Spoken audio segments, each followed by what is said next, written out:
But earmuff, you stay on hard.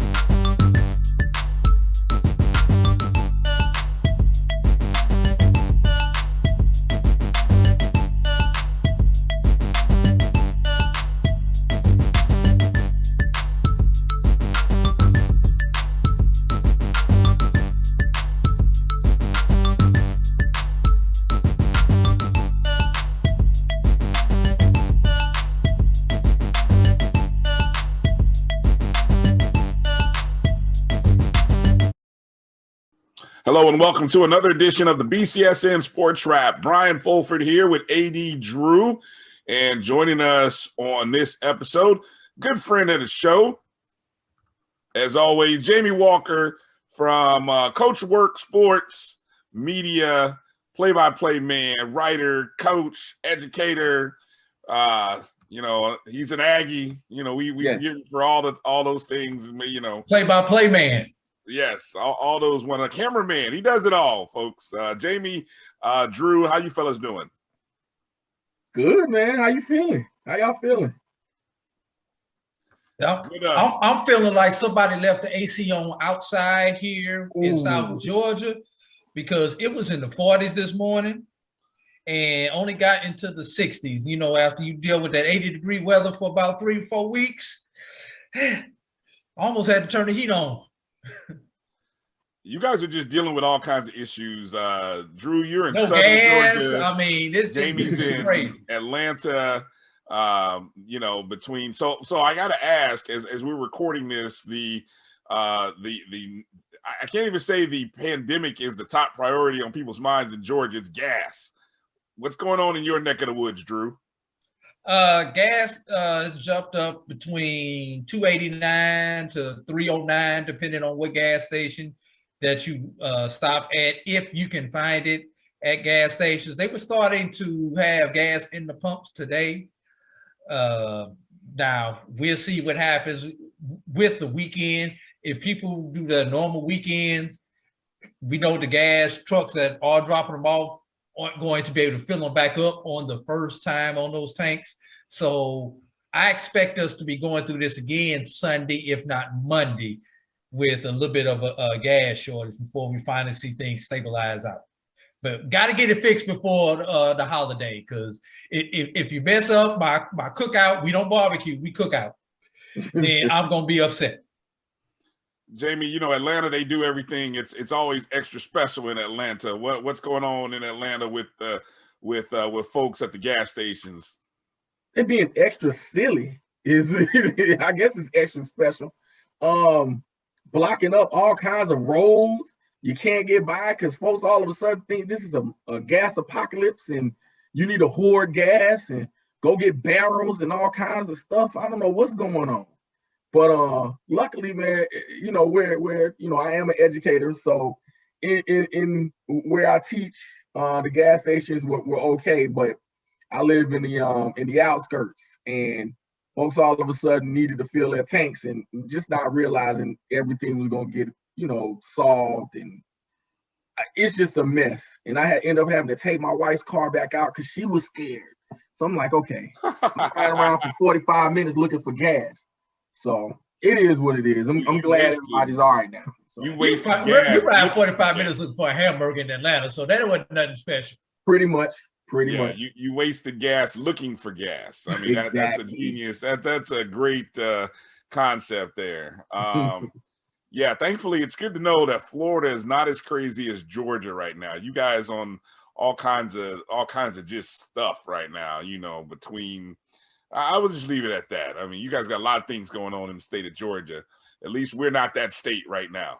Give us a little bit of time to catch up down in Florida. But look, we got together because one of the topics that we have all been talking about ad nauseum, really, over the last couple of weeks has been the NFL draft.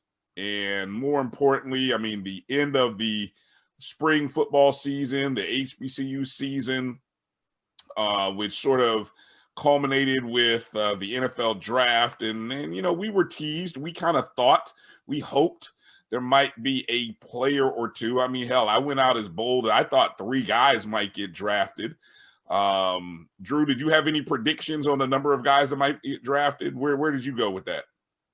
I figured we couldn't do no worse than last year with 1.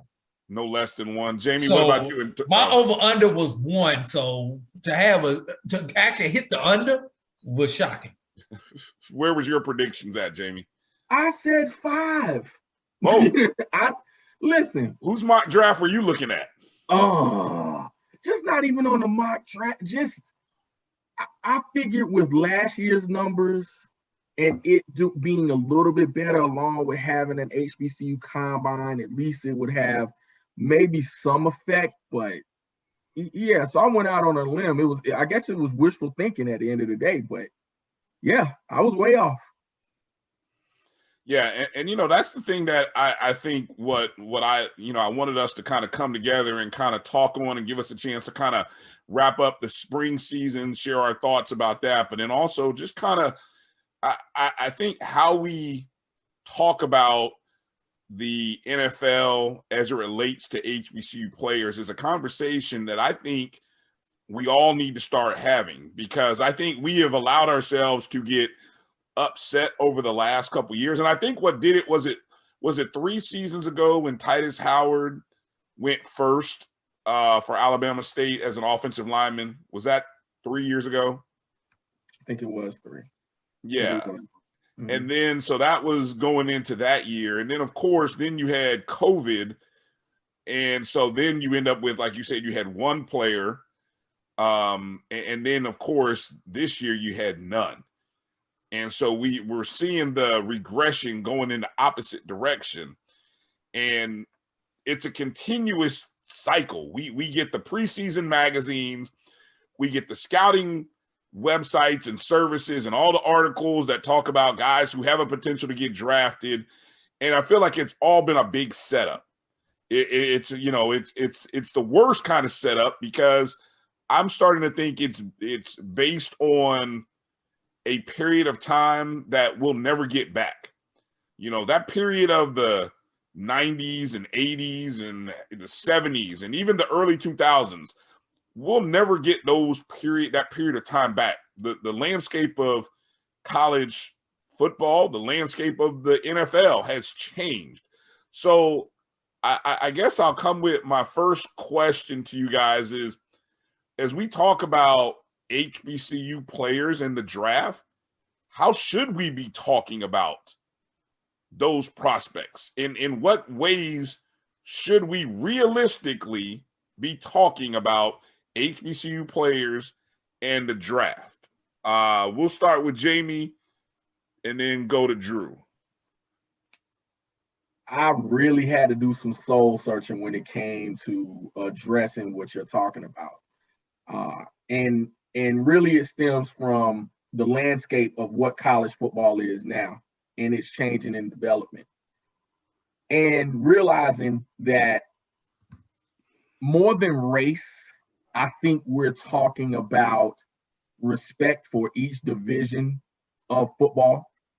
And when you're looking at the ways in which the Power 5 is really starting to separate itself from the rest of, and you brought me to this moment. Just discussions we had and just stuff I've been listening to really all week has brought me to the conclusion that, and really it's a conclusion that we've all sort of needed to come to anyway, is that NFL owners are going to draft who they want to. And I'm not exactly sure what we do to change the minds, even when we have people in prominent positions to draft. Ultimately, it's up to ownership to start to respect the players in our leagues, the ones we cover, the ones we covet and believe in, and have said that we think these players can play on the next level. It's up to ownership, just like the Rooney Rule in the NFL when it comes to coaching. ultimately it's going to take an Art Rooney to pull the trigger to say, I want this person as a coach. And then not to say it's not black players in the league, but it's understanding that we have value as well. So I'm not exactly sure what we do to alleviate more players or what we do about the draft process or exposure or any of that. But now I'm seriously at the point of feeling like we need to do what we need to do to preserve the sport. And if our players get drafted, so be it. We can give all the exposure we want, and we need to maximize that. But I think it needs to be some thought changing about how we approach it and how we approach the NFL draft in general. What do you think, Drew? Y'all act like y'all surprised.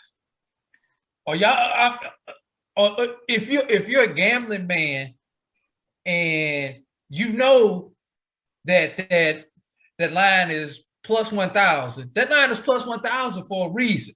So don't be mad when you just lost your money putting it down on the plus 1,000, trying to get that home run victory at the casino. Last year, 2020, less than 10 non-FBS players were drafted. 2021, less than 10 non-FBS players were drafted. But it's just not the NFL. Let's go back to the two upstart leagues. What the AAFL, what was it called? Yeah, the A. Yeah, you think you had it right there. AAFL. AF. Okay, the awful. I'm sorry, the AAFL. How many HBCU players were in that league? Not as many as you would think. How many HBCU players were in the XFL? About Not a whole lot. I think you had more in that league than you did in the AAFL. But considering that if we see the talent, but they don't see the talent. So not only are they not seeing it on the NFL level, they're not seeing it on these new upstart leagues where if you go back to the 80s with the USFL, a lot of HBCU players played in the USFL. Then we're losing the opportunities in Canada because the Canadian League didn't play at all last year. Right. And there's a good possibility they may not play this year. But even still, when you look at the Canadian teams, it's 9 teams in Canada. How many of them have HBCU players on their roster versus Division One FBS and Group of 5, Power 5 and Group of 5 players on their rosters? You got to remember, a Canadian roster, only half of the roster can be non-Canadian once you exclude the quarterbacks. So there are only like 22 slots available, 25 if you include the quarterbacks. So out of 25 times 9, that's what, 225 slots. Mm-hmm. We had low teens last time I looked at it. So this is a pattern throughout football. Why? I don't know. If I knew, I would solve it. But if I knew a lot of things, I would be on this podcast as I have a heck of a lot more money in my pocket and would be sitting here doing this. Well, I ain't gonna say I wouldn't be doing this, but you know where I'm going with a lot more money in your pocket. I got exactly. Yeah. I'd be doing it with a lot more zeros in my bank account. How about that? Instead of the zero being close to what's in my bank account.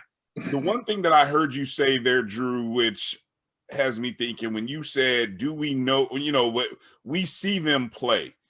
And I'm wondering, are we looking at them through what do you say, rose-colored glasses? We see them because we want to see them be successful because they go to our schools. I mean, we have as much as we all watch FBS ball, we have a special affinity for this level because it's a representative of the schools that we went to. What type of players are we getting to the league who getting those opportunities, even as free agents? What type of players are those? Those are those offensive linemen, defensive linemen, linebackers. Are we getting linebackers for real? Well, I mean, Darius Leonard was the last linebacker. I mean, there's I don't get me to start trying to count the number of linebackers. But I mean, we get a few defensive linemen. We rarely get an offensive line. No, I would say we probably have. I would probably say between defensive linemen and offensive linemen, that's where your primary. We probably have more on the defensive side of the ball than the offensive side of the ball. All right, I'll give you that probably but then I'd probably go after defensive linemen, then offensive linemen, and then I'd probably go defensive backs. You'll pick up a nickel corner or a dime corner, but rarely have I seen a safety come out of HBCUs and contribute. You'll pick up because of the changing landscape. You can't say that. It wasn't Antoine Bethea was a safety that went to Howard. Okay, that's one. Well, okay. I'm just saying in numbers, you've got more corners that come out of HBCU right. than safeties. That's my point. I got you. On the offensive side of the ball, you definitely don't see anybody on the outside. You may see somebody in the slot. In the slot. And outside of Tariq Cohen, what do we have in the backfield? Well, last quarterback was who? Tavares? Right. I mean, outside of Tavares and Steve. Yeah, right. We have I mean, I know people will look at what I'm going to say and they say, "Oh, how dare you?" But I know a lot of people were advocating for Amir Hall. And like, how didn't Amir Hall get a shake? And I'll be honest, I didn't. I watched Amir Hall that entire season and the year before, and I didn't think Amir Hall was better than Tavares Jackson or Steve McNair. And if those two were the standard bearers from a small school, I didn't think Amir Hall was better than those two guys. I mean, that's just being my personal opinion on that subject. So, and you got to take Tavares Jackson with the asterisk because he started off at an FBS school. Right. Steve McNair was true D1AA at that point in time, but Tavares actually started off at an FBS and came to FCS. Right. So he had a little bit of a pedigree, a little bit of a name out there going to Alabama State. I will say this. I think what these guys do in spotlight moments make a difference. As big a statistical advantage, and Jamie, you may be able to speak on this. Tariq Cohen was putting up ridiculous numbers for seasons, games heading into the Celebration Bowl. But his track to where he's at took off because of what he did in the Celebration Bowl. And then he came back a second year and did it again. So, I mean, would you agree or disagree that, so what you do in the big moments, so when we have those big time moments against, whether they be the Czech games or another FCS opponent, we're not winning. I mean, let's be real. We're not winning those FCS games against other opponents. We're damn sure not winning the games against the Power Fives. So guys aren't capitalizing on their spotlight moments. This is where we put together the if we do this, this may happen type dealing. This is where this comes in because A&T has beat other FBS opponents. FCS opponents and FBS opponents for that matter, and has gotten into the spotlight by beating an East Carolina or beating Elon maybe or Charleston Southern or and what have you. And certain players have been able to capitalize on that. I'm gonna tell you what else helped Tariq Cohen. ESPN highlights as well. If you remember the backflip that he did when he caught the football as well. Viral. Yeah, with a front flip. And so there were certain things that put him in a certain light, along with his Celebration Bowl performances, that, gave him definitely a more of an advantage as far as being seen. But yeah, I would, and quite honestly, and I may be wrong on this, but it's just a hunch. That may have been what led to them eventually leaving the conference. And like I said, I'm a graduate of the school, but you start beating certain people, and you may want to say, okay, here's the exposure we're looking for. Maybe we'll go to the Big South and get into this conference where maybe, just maybe, we attract more, or attract more athletes, get more exposure, have the spotlight on us, so that maybe more of our athletes go into the league. But there were certain things that occurred to get Tariq into the league, and his skill set too helps that. He's that spark plug that helps any squad. But right now, he's a core special teams player, someone that can break that long run, and also can help you out in the backfield. But to Drew's point, there hasn't been that many of those within our ranks. So it begs to ask the question again: what do we do, and do we need to change our expectation? Can I piggyback off of that, Bryan? Yeah, for sure.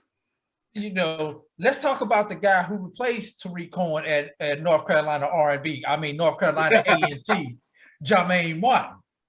Now Similar skill set, has the Celebration Bowl pedigree. Have you seen him? Have you seen him with the breakaway speed that he has? If he gets to that second layer and you don't get a hand on him, it's over. He has probably more 50-yard runs than anybody that I've seen in black college football over the last 2 years. But maybe that's what they see. All they see is those breakaway runs. They don't see those 3 yards and 4-yard tough runs in between the tackles. So, but he has a very similar skill set. Can't get drafted. Well, but hold on. Did he come out this year, Jamie? No, yes. No. I thought he was out. No, he'll be back. He could have. Okay. But I take back everything that I just said. Then. Okay, but I'm gonna tell you something, Drew. The bad part for Jermaine Martin, and I hate to say it, you talked about the unique skill set that Tariq Cohen has, and the different. They can play him in special teams. They can play him out of the backfield. All these other things.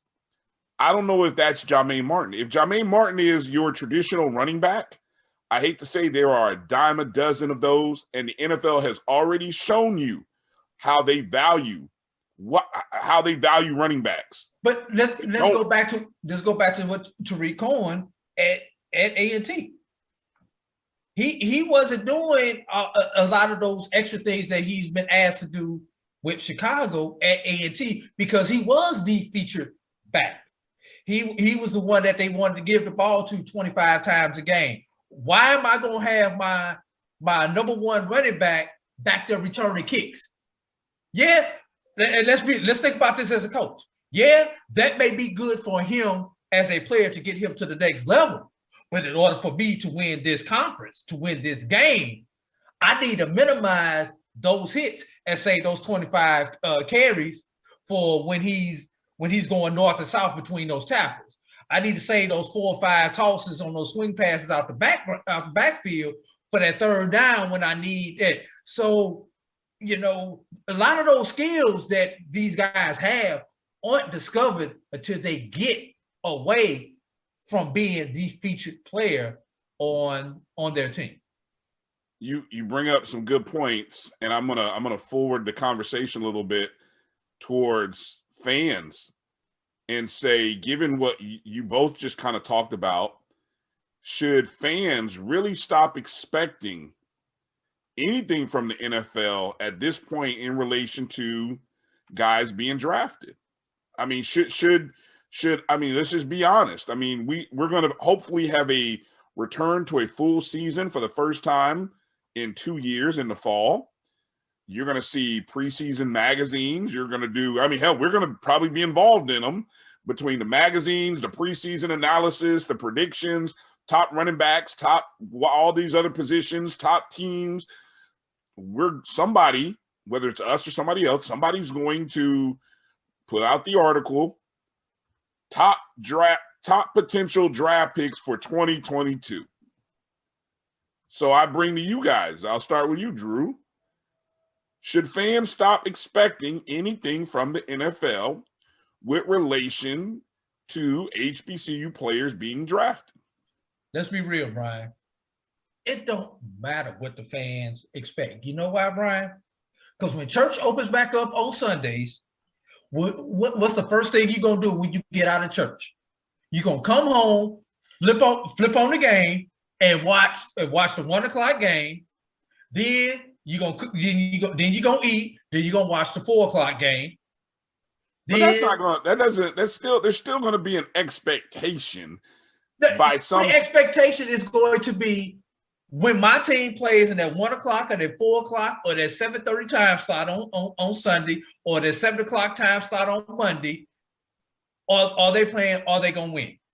Yeah, it's nice to have a rooting interest in a player or two, but let's be real. Everybody is really rooting for their player that went to State U. If you're in Georgia, University of Georgia, Georgia Tech. If you're in Alabama, Auburn. Mississippi, University of Mississippi State. That's who you're looking for outside. We know that nobody from our HBCUs is really going to be making a contribution on Sundays. Unfortunately, fans should expect more from the NFL, but let's be real when we talk about this. I don't know, Drew. I think there are more people nowadays. I would say there seems to be. Maybe I'm way off on this.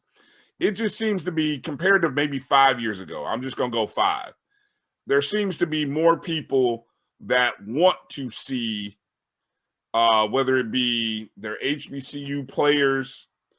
And this could be all part of the post-Kaepernick Black awareness, that whole thing which is going on, or I don't know, however you want to describe it, that people are sort of holding the league accountable for things, even though the league is full of Black players. But Brian, let me ask you this. And the team that you root for is in a little bit of a unique situation because at least the last 4 or 5 years, they've had multiple HBCU players on their team, that being your Indianapolis Colts. Yeah. But 2021, Indianapolis Colts have no HBCU players on their team. Are you going to take off that blue polo that you wear? Are you going to take off that blue baseball cap that you wear? Of course I think not. Go ahead, Jamie. Of course not. To answer the question, yes. I think we have to have a more realistic view of not necessarily our players that we root for in the HBC ranks, but the powers that be that decide on who they draft. We just have to expect that they're going to do their own thing. It's kind of what Drew said in the beginning. Like, why are we surprised? We shouldn't be. But I think what's happened is there's been within the reemergence of Blackness in a sense. Some, people being, I would say, more aware of the kinds of things that we are into within sports, and that HBCUs have existed, for hundreds of years. But with this reemergence, yes, there has been an awareness back to the HBCU roots. And so people question it now, but the expectation that owners will actually do this. And even when the NFL draft kind of concluded and we saw, the undrafted free agents that teams were signing, someone asked the question, I asked the question initially, do we need more Bill Nunns? And the answer to that, and I kind of answered my own question, we don't need more Bill Nunns, we need more R. Rooneys. Those owners willing to see the value, those Bill Walshes, not Bill Walsh because he was a coach, but those people willing to say, I can use these skill sets within my systems. And so the fan expectations, fan is short for fanatic. So I don't think they'll ever curtail that. But if you think about it in a sense of the realities that we have no owners per se, or we have to think about who owns these franchises. Those that they care about happen to be in the Power Five, and everything else goes downhill. One of the things that I found interesting that, and I know Deion said after the draft, and when it came out, 259 players drafted, no HBCUs. You heard from people like Deion Sanders, Coach Prime at Jackson State, Doug Williams even. But, Deion took a little criticism for saying that he's seen guys in the spring who, can play. Now, I know semantics aside about the fact that he's looking at guys who weren't draft eligible. We understand. I get what he was trying to say is that he's seen guys who already are comparable and capable of playing at the NFL. He was there. He knows what it takes. I would give him the benefit of the doubt on this subject matter that, he's someone who has been in the locker room, been on the field for 14, 15 years, knows what it takes, and he's went up against guys who have the capability of playing. So, like you said, Jamie, without owners who, and look, the NFL already, you don't even get owners that are hiring or interviewing African Americans at the rate that they probably should be, or that most people want them to. So it shouldn't be a surprise that the feeder system that they're relying on is coming from the Power Five conferences. But back to Deion and this whole concept of, we have look, the HBCU Combine came up, and you attended that. Now, to my understanding, Jamie, there was like 32 teams there represented, right? Supposedly every team had somebody there. Mm-hmm.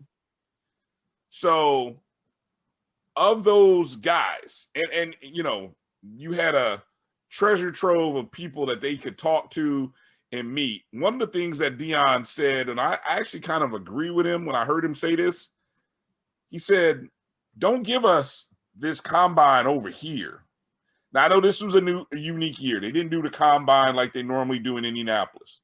Everybody had their pro days at different campuses because of the COVID stuff. He said, don't give us this HBCU combine over here, separate from everybody else. Let us be a part of the main combine. So it'll be interesting to see going forward into next year if being a part of the combine with the extra 6 players per position as he mapped it out makes a difference. Because if you're all in the same room, do you see Jimmy Robinson? Do you see him run his 4.28 against the other kid who ran a 4.26 and the other kid who ran a 4.29, and then look at all the other measurables and say, yeah, let me go look at some more film on Jimmy Robinson. What am I missing? There's what's it going to take? Who should the frustration be? Should the frustration be with the scouts? Should it be with the coaches? Should it be with the owners? Maybe just the system in its entirety. Who should people be upset with? If you're going to be upset at all. Jamie? I'll take it. You can't be upset with anyone except the system. The system has made it and created this thing where you automatically assume that the best players come from a certain place in certain conference. I think the hype is within those confines, but at the same time, the areas in which you're still taking these players from, you have players that played or play at other places for whatever reason, and for some reason can get a look. But seemingly, I think it's the thoughts of the quality of football that HBCUs play, because again, the FCS and you know, PWI FCS schools had the same issue. I think it was five, not up to 9 of those players that were actually taken as well.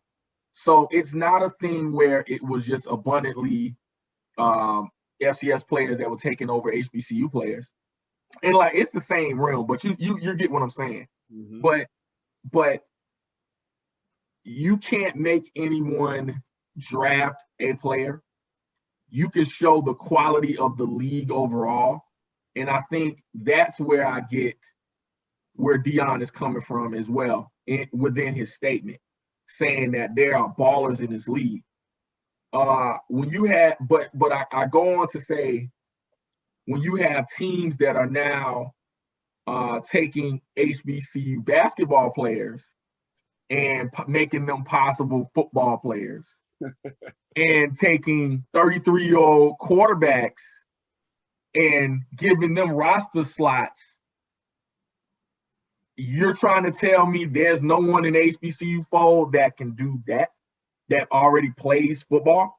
You can't tell me, you're telling me an Elijah Bell can't go in and, you know, you can't see if he's able to do some of those things. So it's the system in general. It's the system in general that you have to, I don't know if you call it mad, but it's something that you do question and shake your head at. Go ahead, Drew. I'm gonna answer your question, but I'm gonna shift it just a little bit. You know, love it or hate it, you have to applaud Jackson State and Tennessee State for thinking outside of the box and going and hiring Deion Sanders and Eddie George. Why? Let's be real. I don't understand the scouting at the professional level, but I do understand it's pretty much the same thing as from high school to college. And I participated in that. A lot of what you have is hype. What makes a 5-star a 5-star? Somebody that wrote an article based on a 30-second video clip, and he's got a couple of measurables. Now all of a sudden he becomes a 5-star. Why is he a 5-star? Because Jamie Walker wrote it in his column. And then Brian Fulfer picked it up in his column, and Jamie Walker wrote it in his column. And then I pick it up in the column because I see Jamie Walker and Brian Fulfer. Oh, this kid must be the truth. It's the same thing with these guys. So these scouts are getting a little bit, I won't say lazy, but they're lazy. But here's where Deion and Eddie come in.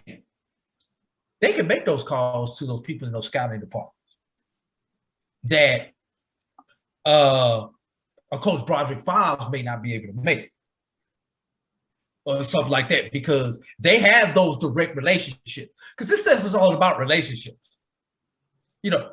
And totally off the subject, but we saw Ashika Alexander from Langston in basketball sign with WNBA Minnesota Lynx. Why did the Minnesota Lynx sign her? Because her head coach had a relationship with the Lynx, told them to put her on the radar. Now, she subsequently has been waived, but that's not the point. She had the opportunity. Mm-hmm. So that's one thing. Now, let's take a look at some other things. Everybody's giving Grambling the flack of hiring a Caucasian offensive coordinator. Oh, I didn't even know he was white. Okay. Yeah, he's Caucasian. So what? When he gets on the phone in 2 to 3 years and talks to somebody in the NFL, there's that familiarity with their voice, just a different dialect. Now you read between those lines how you want to. Well, where did he come from, though? Wait a minute. Where you're? I don't remember the background right now. But you know, I mean, I don't think any just random Caucasian can just pick up the phone. I mean, that my God, is that the system you're alleging? But we talking about that hidden racism in there. Okay. Let's be real, Brian. Brian, you're a little bit more comfortable when you know a voice sounded like yours is on the other end of that conversation versus a Caucasian voice on the other end of the conversation. Your conversation changes a little bit. It's human nature. Okay. Let's be real about it. All right. And you know, as we start getting more, let's be real, as we start getting more Caucasian coaches in HBCU football, you may see some things start to shift just a little bit. I know I'm way out there in left field, but no, I actually think just something to think about because we do things so subconsciously that we don't realize what we're doing and how we're doing it. And those scouts, those player personnel people, those general managers who don't look like us, have those things that they don't realize that they're doing, and they go back to their comfort zone. When there's question about does this guy have enough talent? I'm going with the comfortable, safe pick. Comfortable, safe pick keeps my job. Radical pick that's wrong gets me fired. That's the problem with HBCU football.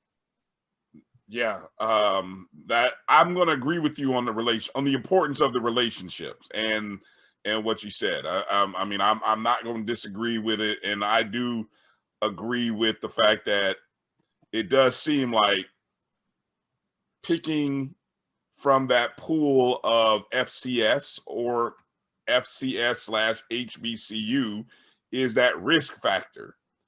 But like Jamie said, where's the Bill Nunns? Where's the guy that's going to be that risk taker? I mean, it's happened before, but isn't that what you do? But that guy has to have the power where he knows if he gets it wrong, he's not going to wind up on the street. Isn't that how many people have that power? But isn't that what you do in the later rounds of the draft? I mean, it's been well documented that you draft the first rounder because you're thinking he's got a starter. He's going to be a starter week one, potentially, you know. And those middle rounds, 2nd through 4, you're looking at guys who are going to be potential starters for the next 5-6 seasons, hopefully. And then, yeah, where do you take your flyers at? 5th, 6th, 7th rounds, probably. That's been the formula. So I guess my problem in all of that is the relationships. But what do you tell a guy like David Moore from Grambling, who went to he and Brian Mills, and I did a little digging here. Brian Mills, the defensive back from North Carolina Central. David Moore, offensive lineman from Grambling. Both of them attended the Reese Senior Bowl. Okay, this is some of the top 138 seniors. You know, they split them up into 2 teams of 69, 70 players on each team. I mean, you had Division I, Power 5 players, seniors in this, and these were 2 of maybe about, I'd probably say less than a dozen, quote unquote, FCS or lower level players. Okay. It was well documented. David Moore was a standout offensive lineman. I mean, he was voted by his peers as one of the best offensive linemen out there. I don't know what Brian Mills, you know, but you know, him being invited. I mean, I talked to an agent on the phone before we got together, and he was telling me, he was like, hey, if you didn't get invited to one of those Senior Bowls or one of those bowl games, then your chances of getting drafted just get lower and lower. So these 2 guys should have at least been drafted. If you go to the NFL.com website and look at all the prospects of guys who got drafted, go look at defensive backs, go look at cornerbacks, go look at the grades that they give all of the, let me see, there was 3 pages of cornerbacks that were eligible for the draft. Brian Mills was in there.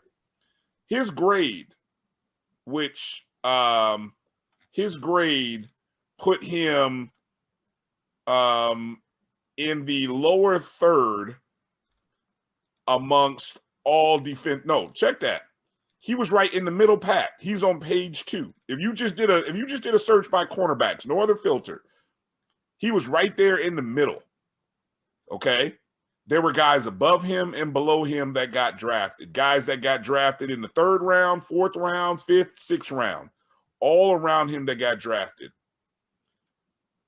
Why didn't Brian Mills get drafted? David Moore, offensive lineman. I mean, so I'm struggling I'm saying all this to say, when you look at the numbers, that relationship that you guys are talking about, that bias that you're talking about, is just, it weighs heavy. And it goes back to why I'm saying, we've got to temper our expectations. We've got to tell our fans, hey, be realistic here. We maybe don't need to put out those, unless we just want to have that fantasy roster click thing going on, that clickbait, to kind of just give us something that people will click on.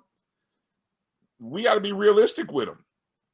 The 2 guys who went to the Senior Bowl, 106 total players got drafted out of 138.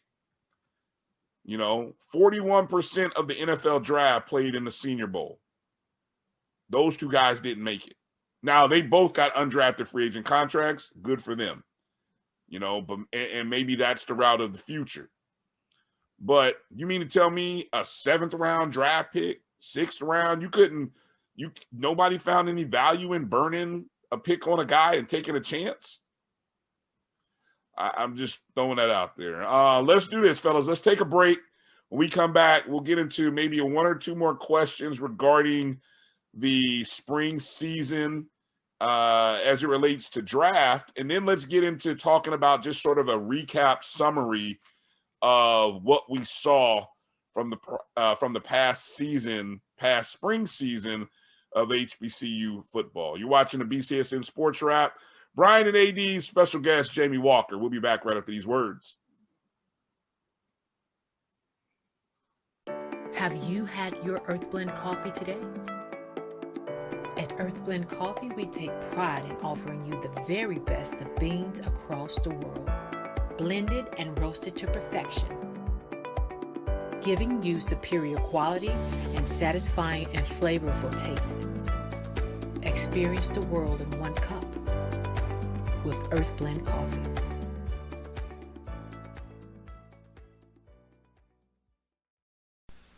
Majesty is a premium health and wellness tea line focused on bringing delicious yet healthy tea blends to the community. Filled with an abundance of vitamins and antioxidants, we work to blend teas with exotic spices and fruits to produce scrumptious and wholesome beverages. So check us out at mymajesties.com. That's MyMajesties.com. My Majesties, an Urban Passport member.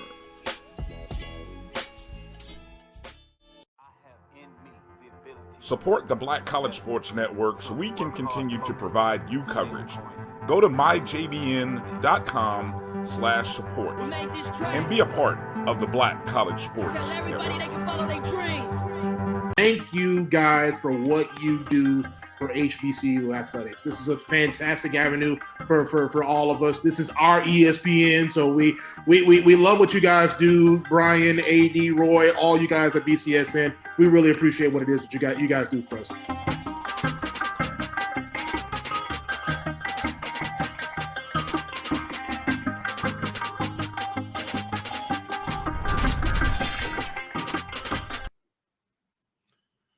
Welcome back to the BCSN Sports Wrap. Brian Fulford, AD Drew, special guest Jamie Walker joining us.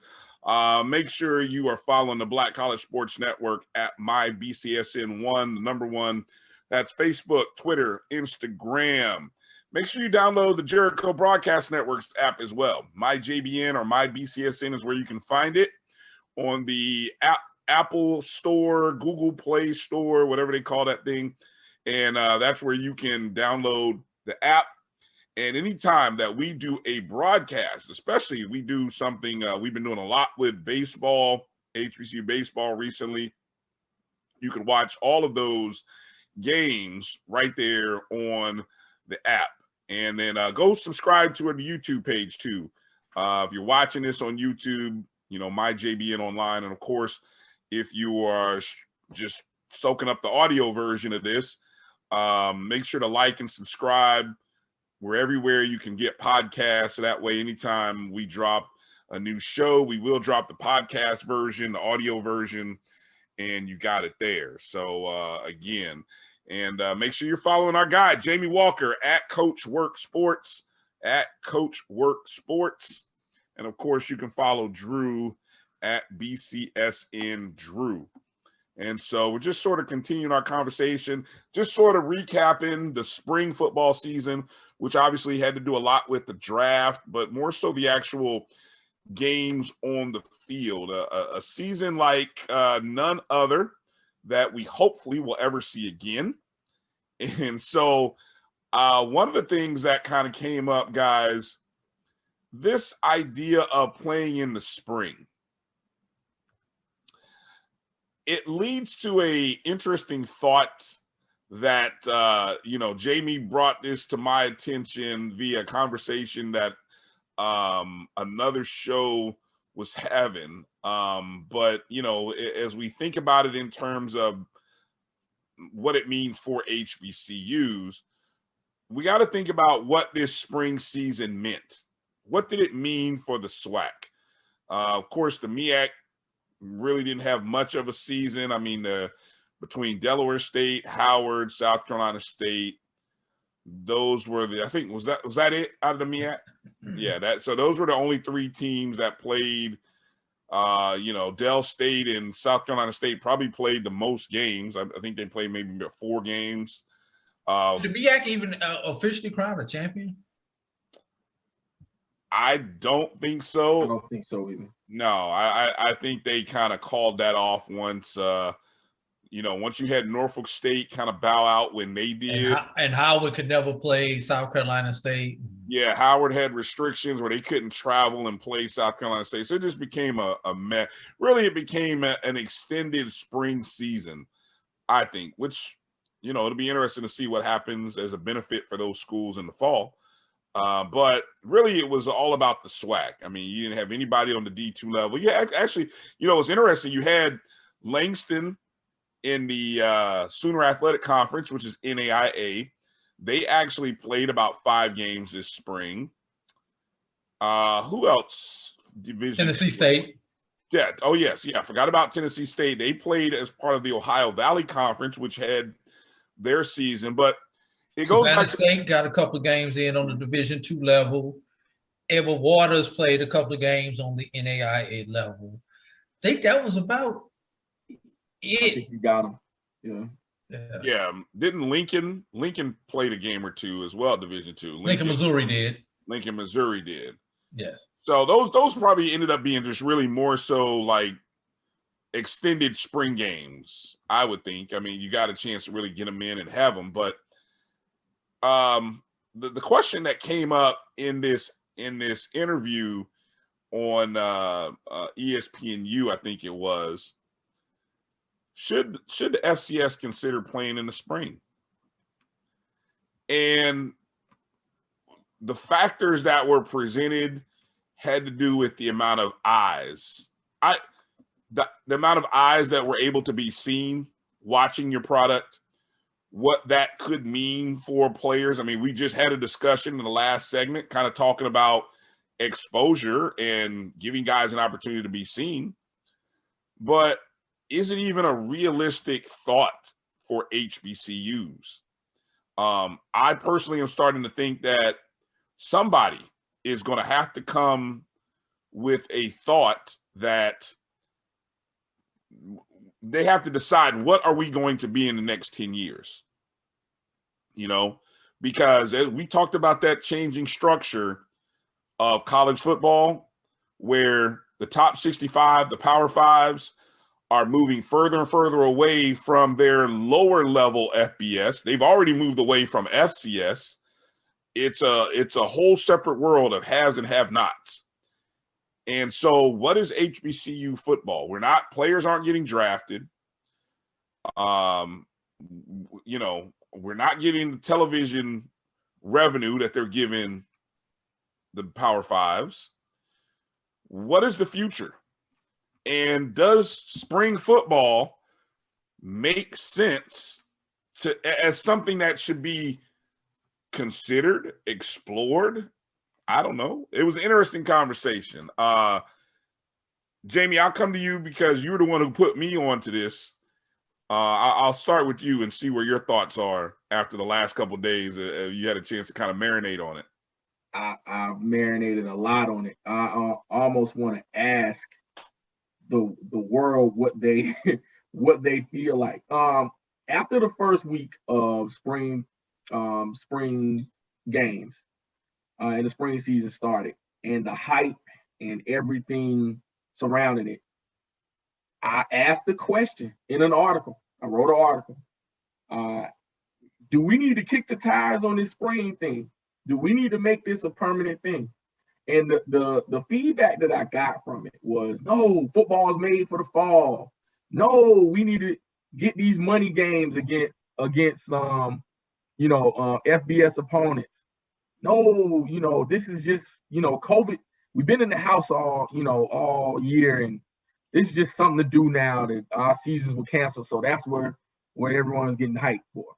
And so as the season continued to roll and we get quotes and pictures of Deion Sanders' draft day on video boards and trash talking from other coaches, and then the world is kind of seeing this HBCU thing is kind of fun, that the rest of the world is starting to kind of grasp that we've always known, hey, instead of kicking the tires at this point, maybe it needs to be a consideration. So when I'm listening to this show the other morning, and they're talking about just FCS in general getting exposure, during their regular season, they said it wasn't really a thing ratings-wise where it was a significant difference. But as the playoffs started to develop, eyes were on the TV. It was just, and the person suggested that a couple of subtle changes could actually make a spring football season for the FCS viable, because you're not going to knock off the cash king, which is FBS football and the Power Five in itself. You're not going to touch it. Even if you think you can compete, get that idea out your mind. But could a viable FCS product, including HBCUs, be sustainable during the spring, getting their own TV deals? Because what networks want, and I'm not just talking about the ESPNs, I'm talking about everyone that streams, everyone that can put product on. They need product to act for viewers. They need product. They're grasping for product. You're talking about the beginning of professional baseball seasons. You're talking about the end of NBA seasons. You're talking about needing that product for eyes and for viewership in general. And all of these mediums coming out now where you can view HBCU football is now making the spring season maybe a little bit more attractive than it would be before. You're not competing against a FBS opponent. You're not competing against the Alabamas. You're not competing against these other folks as far as TV viewership. Now, we all know what a tailgate's like on a HBCU Saturday. We know what that's like. So the culture in itself, I'm not sure if that changes if we change that to the spring. In certain cases, it's no longer too cold to be out there in certain aspects. But if you changed it to a spring season, would you be able to generate enough revenue or even more revenue, despite not being in a regular football season? And I think now is the time to start to question that. If we're talking about getting more viable, if we're talking about our product in more, being viewed by more eyes, I think the spring should be a consideration. What do you think? What do you think on that, Drew?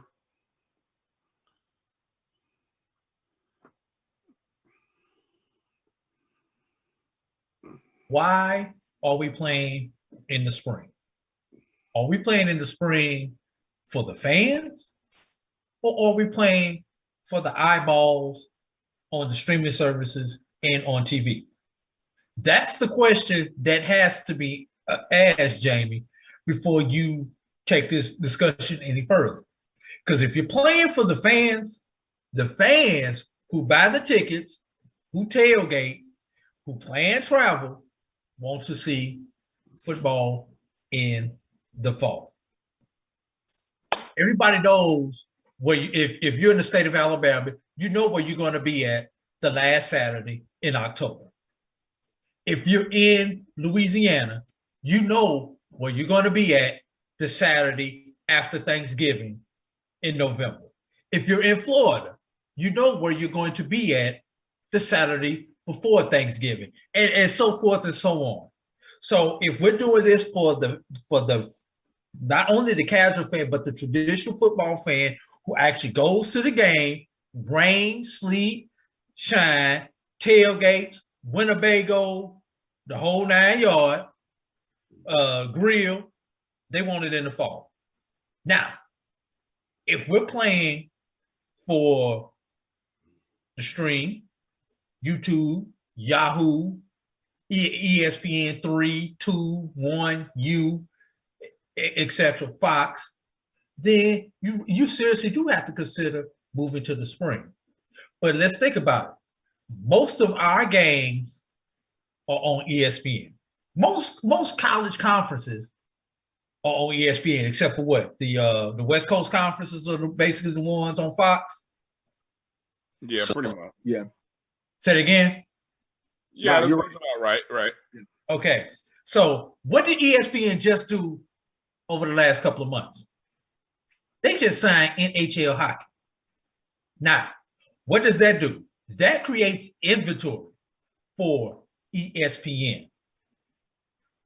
Will spring football consistently get higher ratings than that NHL hockey? If it gets higher ratings than the NHL hockey, then it can command more ad dollars and a bigger contract. But we know what ESPN just paid for NHL. So we know where they're going to pump their resources. The problem, Jamie, is with hockey, basketball. You've got NASCAR on Fox, but you've got hockey, you've got basketball, and then you've got baseball in April on ESPN. And let's be realistic, ESPN is the leader when it comes to sports. ESPN, ABC. Where does our inventory fit into the equation? I like the idea. I just don't think it will work. And we talk about players not getting drafted now. How are you going to come out for spring and get drafted? The only thing that you can hope for is that they use a supplemental draft, which there is a thing such as the supplemental draft in the NFL, and that the spring players get drafted in, I believe the supplemental draft is usually late May or early June, and teams are willing to invest in them in that supplemental draft. So that would be those questions that would have to be answered before we look at that seriously at their spring concept. I feel like we are at a stage where 20, I'm going to go back as far as maybe 30 years ago, probably 30. When schools like Troy State, who now became Troy, Appalachian State, who became Georgia Southern, when those schools who were once playing right alongside North Carolina A&T, AMU, South Carolina State, Hampton, they were right there with us. Something happened and those schools left us behind. Now, why did that happen? Okay. A lot of it may have been financial resources. I mean, we're starting to see, we're starting to get an understanding of how money was not distributed to public HBCU institutions as it should have been. So we're starting to see in Maryland and Tennessee where HBCUs are about to come into a big landfall of money that is sort of what do you want to say? It's sort of backloaded. It's money that they should have got a long time ago. Back pay. Right? Back pay. Exactly. Thank you. Okay. So that's one aspect, but also planning and maybe just creativity, ingenuity, willing to think out of the box, push them into a new space where they knew, okay, we're going to invest in our infrastructure because we understand, we kind of see what's coming 10 years down the road. And sure enough, look what happened. They financially are in probably a better place than had they stayed in FCS because they made that investment. So they decided what they were going to be and what they wanted to be. I feel like HBCUs might be in a similar space because now that really technology has opened up, the ability for anybody to broadcast and present games and do them in a first-class manner is now a possibility. You really don't have to be held to ESPN. We understand what ESPN does. By nature, it brings viewers. But also, like you just said, Drew, ESPN has an inventory. So when you play in the fall, you are competing against Alabama, Clemson, Notre Dame, Georgia, whoever else. You're competing against that whole system. So the fans like us who watch both, or I mean, we're probably more so dedicated into watching our HBCUs, but take the fan who likes both, who doesn't have the main interest of covering HBCUs that we do. What is that fan likely to do? He's most likely to what? Well, let's think about it, Brian. The casual HBCU fan. No, don't go to the casual HBCU fan. Don't go to the casual sports fan because that's who you have to get. Here's why I say this, Drew. Okay, most HBCU fans that I know will, and when I say HBCU fans, I'm talking about people who graduated from somebody's HBCU. Right. Okay. We love the atmosphere of the game. We will go to the game, and I'll use me as a perfect example. I will go to the Tuskegee whoever game and be watching Alabama on my phone in the stands, but I'm there at the game. That's the big difference. The HBCU product is not a television product, although it did good numbers this spring. The HBCU product is still a live, in-person product. But and that's the thing that you risk losing. No, you don't.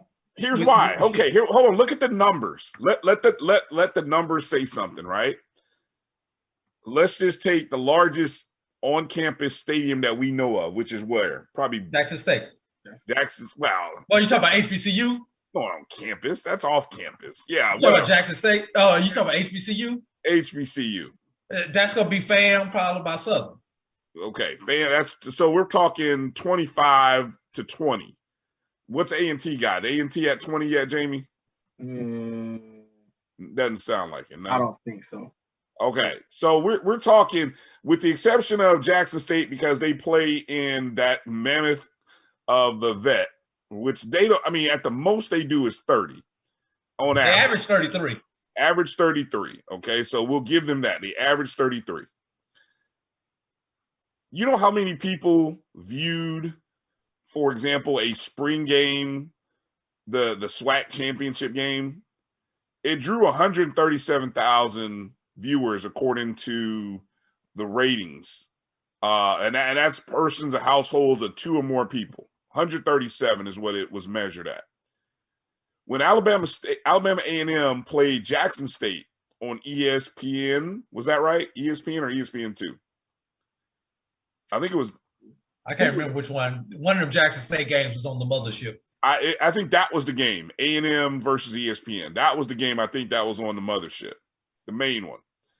377,000. It was the number 24 game that Saturday. I know the date, April 10th. It was the number 4 original cable sports program for that day, number 24. Normally, 141 out of 150 is where you see that SWAC championship game was 141 on May 1. Now, May 1, a lot of stuff was going on. You had the Kentucky Derby going on. You had the other FCS playoffs going on. You had a lot of stuff going on May 1, right? Baseball, all of it going on. So, but still, even so, think about the numbers. Now, how does that translate? Nearly anywhere from 135,000 to nearly 400,000 eyes are watching your product. How much ad dollars and revenue is generated or could be generated from that?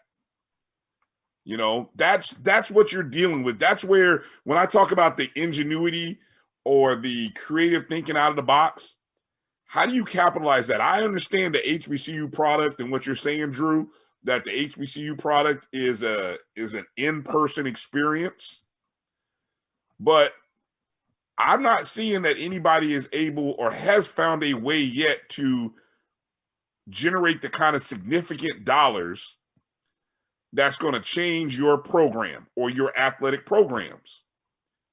So without the money that comes from television, advertisers, where's it going to come from? I mean, how much higher are you going to jack up season ticket prices? How much more are you going to charge for parking? You going to start charging all those vendors and their fish fries? I mean, how much you going to charge them? Not happening. No. I mean, what? I'm just saying. No, but this is the dilemma. What you're saying, kind of permeates so many things that we're talking about when it comes to HBCU football. Really HBCU sports in general, but the target is football. How much do you want to grow per se? And how much do you want to stay culturally relevant? Because do you want to change so much that you lose the authentic nature of why you love HBCU football? Or do you want to turn into a cash cow? Do you want to, you start throwing dollars at this thing and start, saying we're trying to get this money? Because it was kind of a conversation we were having earlier. The Pac-12 commissioner came out today. They introduced him. He's an entertainment guy. And, they've been getting shellacked for the last few years when it comes to this, the playoff. They've been just getting shut out. And really in recruiting and everything football related. And he had to come and address that. And coming from an entertainment background, you can tell the Pac-12 was going to do some different things to start to get their revenue up because they're concerned about money. But along with that, they're concerned about the viability of their football programs. He spoke to that specifically. We have to ask ourselves in the HBCU ranks, do we want to maintain our cultural significance that makes us love our universities? Or do we want to give in to some of these corporate interests in the interest of getting more revenue? You mentioned some programs like Boise State, Appalachian State, Georgia Southern, Troy, teams that had success on the 1AA or FCS level, and then made the move up to FBS. Right. How successful have they been at the FBS level? You take a team like North Dakota State, who know where their lane is and has stayed there and has continued to dominate FCS. You know, what it's almost like, Brian, is you got a Camry. You trade that Camry in for a Beamer. And you get the Beamer. Yeah, it rides smooth. But then you realize you can't afford the maintenance on it. You can't afford the oil changes on it. You can't afford the $300 a piece dollar a piece tires on it. You know, yeah, it looked good sitting out there in front of your house. But when the last time you changed the oil on that something? When the last time you took it for that tune-up? So you gotta be careful what you're asking for. And not to be throwing Jamie AD on the spot with this, but you know, the one team everybody's talking about eventually making that move to FBS is A&T. You know, one of those things you got to think about. Can you really afford that Beamer? You can afford the payment. You can even keep up the insurance on it. But you got to make sure you keep the maintenance up, or it's going to be a clunker. I'll say this, Drew. I like your point. That's a great point. Here's what they gave up. And they had to change the expectation of what successful season meant. Because no longer were you going to play for a quote-unquote national championship. That was off the table when you moved from FCS 1AA up to FBS 1A at the time, right? But you can still win conference championships. You change the emphasis. The SWAC has already done it. The SWAC took themselves out of the national playoffs. They've said it's more important for us to be SWAC conference champions than it is to go have a shot at being the national champions. Now, whether you agree or disagree, sometimes I don't know. I think when the wind blows, my mind kind of changes with that, whether I agree or disagree with that. But it is what it is. They said that's who we are. But also at the next level, there's these things called bowl games. There's like 100 of them. I mean, there's like 30 of them probably. No, it's around 45 and yeah, it's 40, 50. And all of them pay money, which goes to your conference. These conferences have television deals.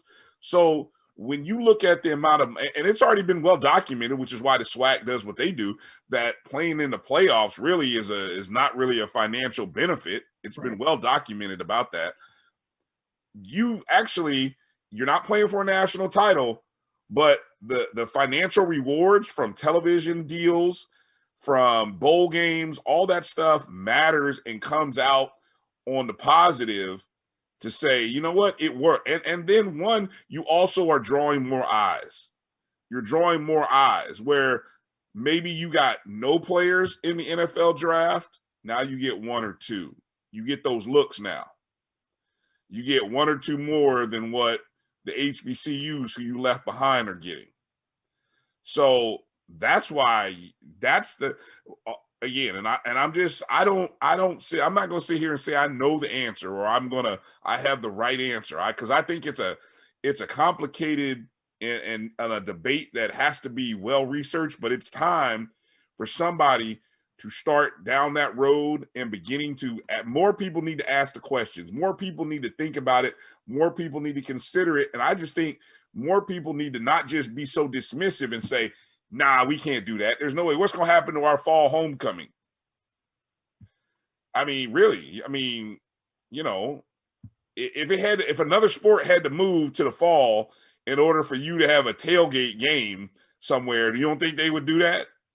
I mean, let's be real. I mean, I'm just saying. I mean, we would find a way to go tailgate back to our university in any way that we had the possibility of doing.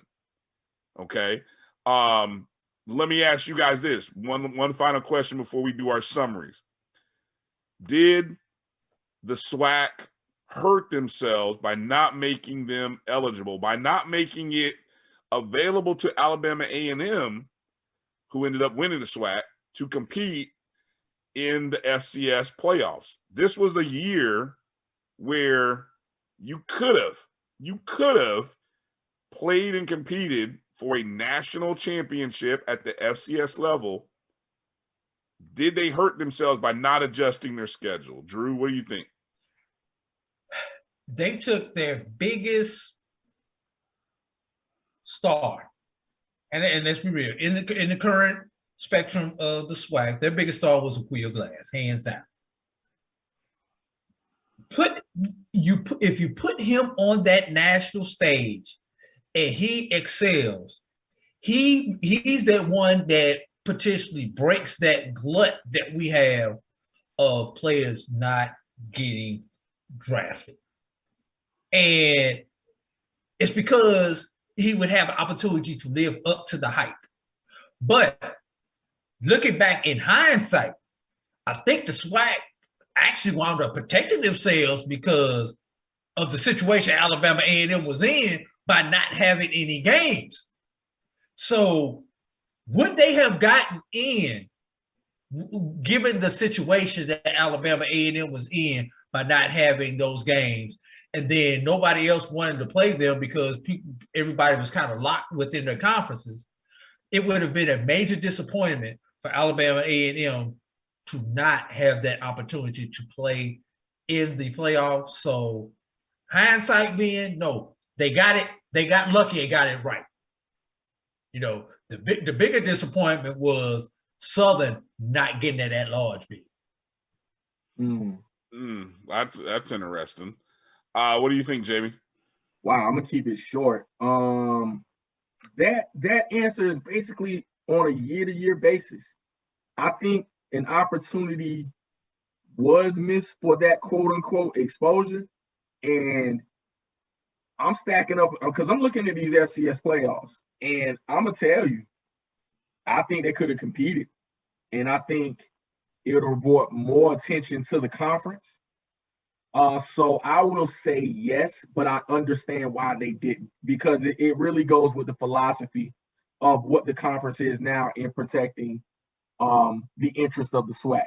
But I tell you what, I would have loved to see them compete in this playoff. I would have loved to see what they could do.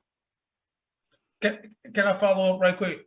Yeah, definitely. As good as the SWAC is amongst themselves and amongst the HBCUs, the SWAC has got to beat another FCS in the regular season first before they can even seriously have the conversation about whether they should compete in the playoffs. Let's get some regular season W's first. Let's play somebody besides the 13th member of the SWAC, McNeese State.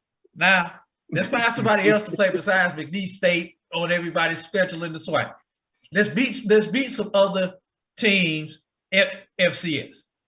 Well, Drew, Alabama A&M beat who was it they beat? They beat the FCS last year. Samford, was it? Last year, I think it was. Last year, 2019. Yes.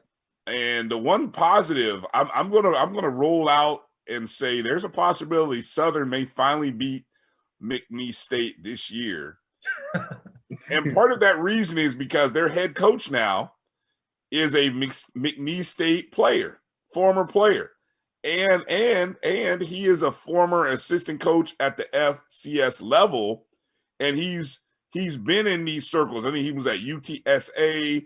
He was somewhere else. So he's been in the SWAC before at McNeese State. He's been in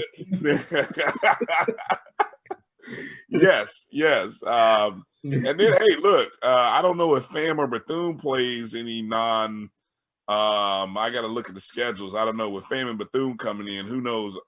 I don't know. But yeah, I know Bethune plays South Carolina State, I believe. I don't think they play any non-HBCUs. I agree with you. Outside the check games.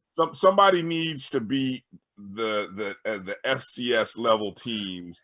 Alabama A&M has one open spot on their schedule.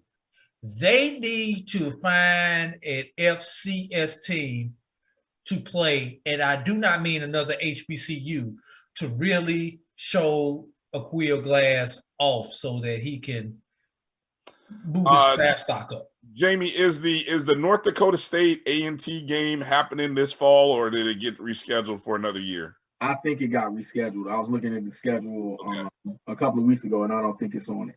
Okay, because that was supposed to happen had they played a fall 2020. Mm-hmm. Yeah, that would have been significant. That would have been powerful had that happened.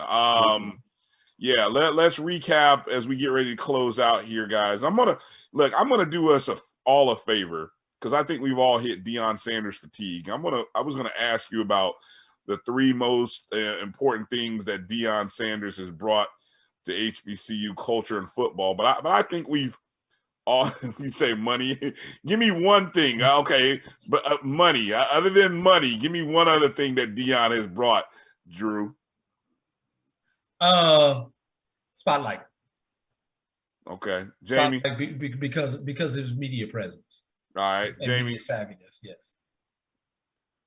Wow. Hope. I believe that's what they think. Yeah, that's good. Yeah, I mean, I like all of your answers actually, because I think all three. When I was thinking about that, I also kind of had exposure, just from the same. I don't know if that, is the same thing as what you were saying, Drew, but I think the exposure of what he's bringing and what he's talking about. I think being in those mainstream platforms and being able to be associated with an HBCU will be significant in the fall. But again, he has to win games. They got to win games. They got to be competitive. You can't get shellacked like they got shellacked in the last few games of the year. Okay, so let's recap it like this. I asked for your three biggest takeaways from the spring football season. So we'll kind of go around the horn with one, and then go around the horn two, around the horn three. So these are your three biggest takeaways of the season. So we'll start with Jamie. Give us one of your three. Maybe your I don't know if you want to give us your best or your third. Well, however you want to do it, Jamie. Just give us one.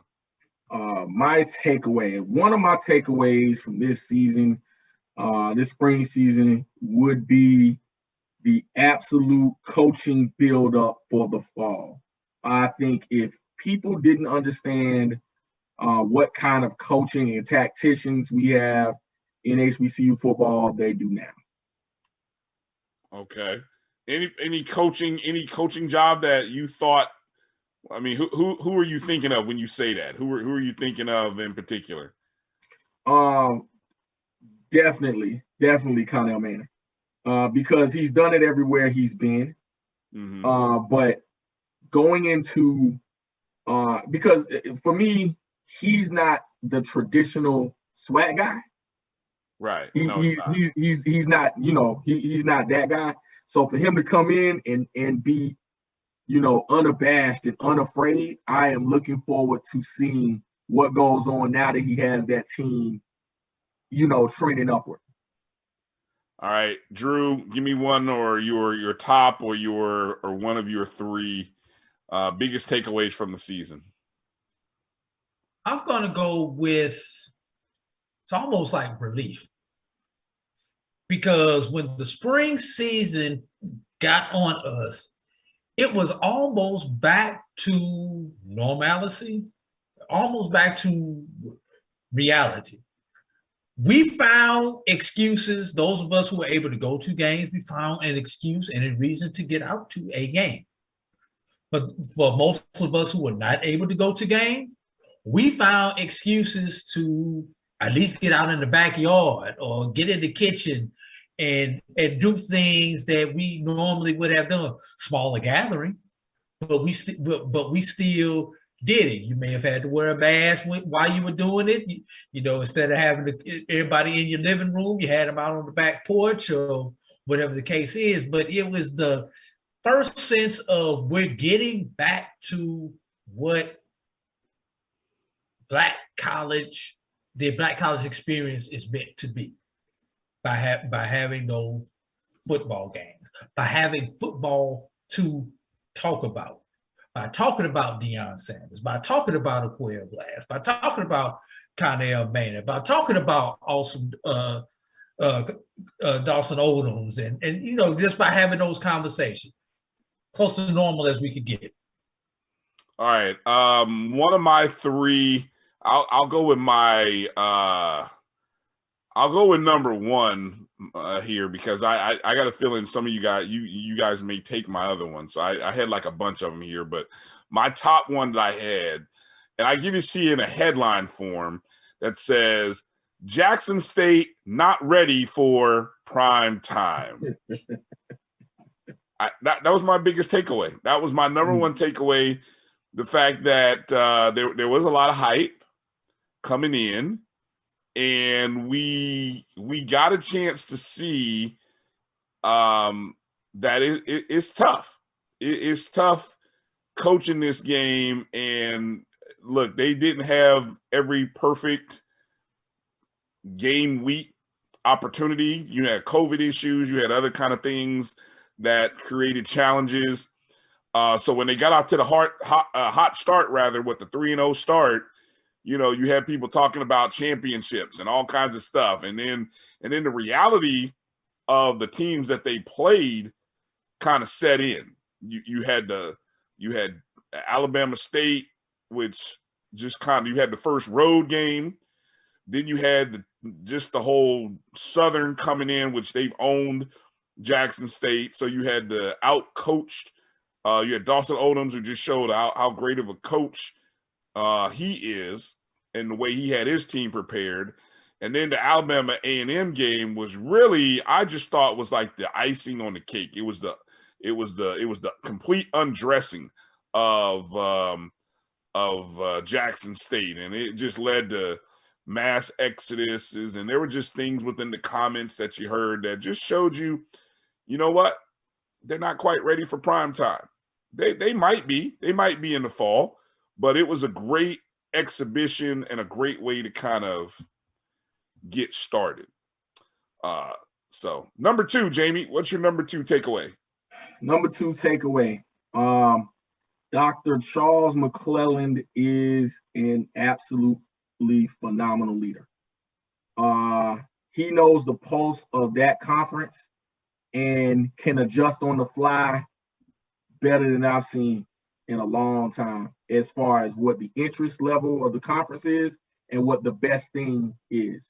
And it made some people mad, some of the moves that he made, but it mostly came up smelling like roses. So Dr. Charles McClelland, you gotta, hats off to him. Well said. Drew, what is your number two? Whoa. Drew, did we lose you? Did you freeze up on us? Drew, what's your number two? My number two is the unfairness of the spring season. And what I mean by unfair is, we all know COVID was a major factor in the spring season.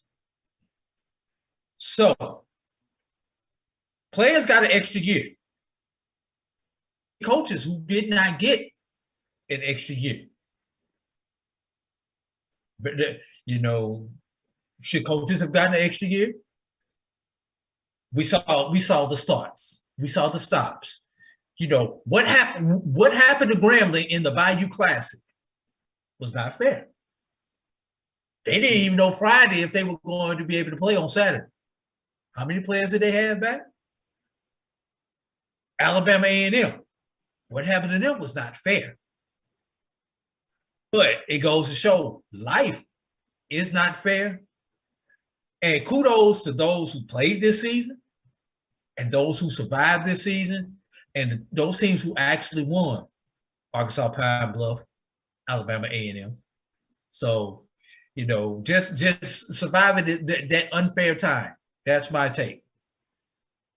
All right, my number two in headline form: Dawson sends Southern up a creek. I thought the move by Dawson, wow, I can't even get it out.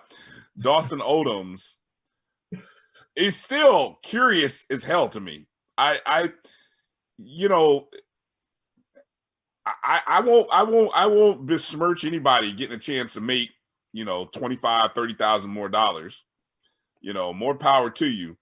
The security of making that 2 times the length of a contract that you would have gotten at your existing school, more power to him. But he also was able to move a little bit closer to home, which I think is really undersold. The fact that a lot of people didn't know Odoms was really, prior to coming over to Southern, he was a MEAC, Virginia, North Carolina area guy. He had spent a decade in the SWAC, and so for anybody who kind of came in on the middle of that, you thought he'd been there forever because, he kind of had that presence as a SWAC coach. I thought, his careful, the way he carefully would say things, kind of his, you pay attention to him on Twitter. He was a great follow. I thought he did everything for that fan base, which is, we understand that fan base is rabid. That fan base can be, one of the more extreme groups out there, but he handled all of that. And look, at the same time that he may have lost games to Alcorn, he was beating Jackson State. So I mean, he may have been on the bad end of a streak, but then he was on the other side beating teams in a streak. So it's like that's how crazy life was. And he was getting to the SWAC championship game, but he couldn't get over the hump. He was beating Grambling in the Bayou, but then you get to the championship game and you get walloped. So look, it was a great run. It left Southern in a bad spot where they Southern almost tried to bring in, I don't know how close it really was to happening, bringing in Marshall Faulk, but my God, would that have been, I don't want to say it would have been a bad move, but it would have been one of the more ridiculous moves that we could have seen. And but I think Southern is in a better place. I think they might be in a better place because of the fact that Odoms, while he may have left them in a creek, he actually did kind of put them in a better place than when he inherited the program. And at the end of the day, that's what all coaches should be looking to do when you come into a program and when you leave a program. Did you leave it in a better place than when you got it? All right, number 3, third and final one, Jamie, takeaway from the spring season. My takeaway is the mysteriousness of who Alcorn will be and who Texas Southern will be eventually. I think you can get lost in the sauce of what happened this season, in the spring season, but you cannot forget what that juggernaut down on the reservation is. And I'm looking forward to what the fall season will be with them coming back, because a lot of people stomped on their name this spring, and there are some proud people down there. They've been winners, and with all this new attention that everyone else is seemingly getting, I'm curious to see what in the world the Braves will come back and do.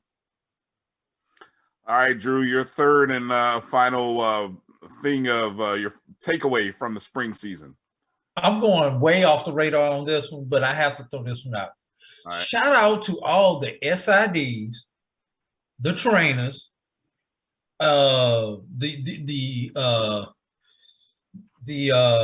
academic advisors, and all the support staff, especially for those schools who were playing football, volleyball, basketball, and then the spring sports, baseball, softball, tennis, track, indoor and outdoor. Don't even add bowling and soccer for some of these leagues.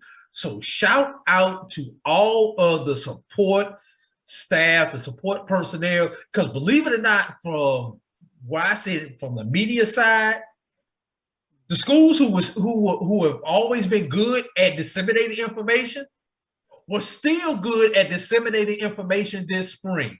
We did not get it at any less of a level. It may have been a couple hours later than we normally would get it, but we still got it. And the schools that need help disseminating information still needed help disseminating information out there to us. So shout out to all those support staff people who were on top of their job and bringing in the extra help, and the administration for giving them the ability in the budget to bring in extra help when they recognize that job, a lot of those jobs was really too much for one person or for the departments as currently constructed, because they were not constructed to handle all these things at the same time. Well said, Drew. My final takeaway from the spring season, I'm going to sort of piggyback a little bit on what Jamie said. Headline, will the forgotten rise up in the fall? And so right there with Alcorn State. But look, don't forget, Florida A&M University, Bethune-Cookman.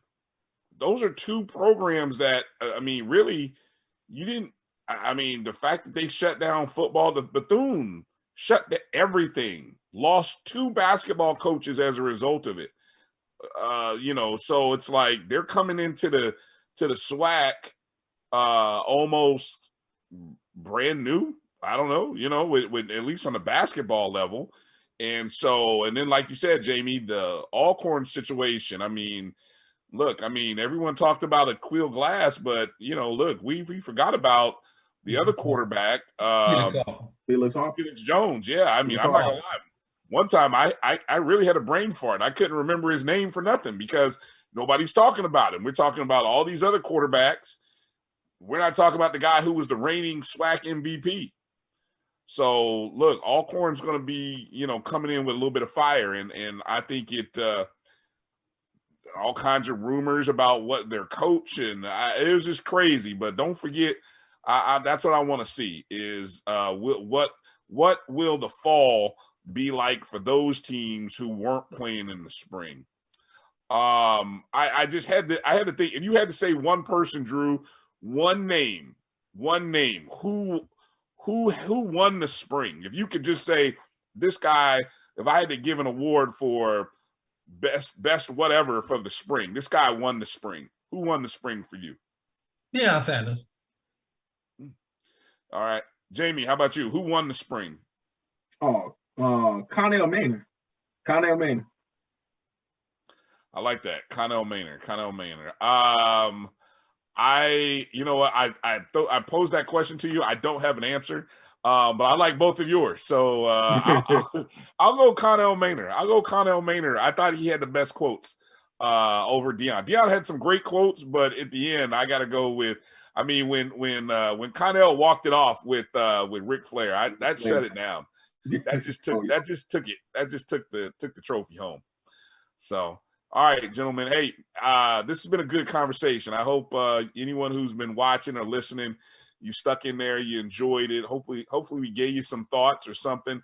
Let us know what you think. Hit Jamie up at Coach Work Sports on Twitter. Find Drew at BCSN Drew. Find me at DRB365. If you've been watching the show, it's been rolling across the scroll. So hopefully you're following us by now. If you watched, go ahead and follow us. We need some follows. We need some likes.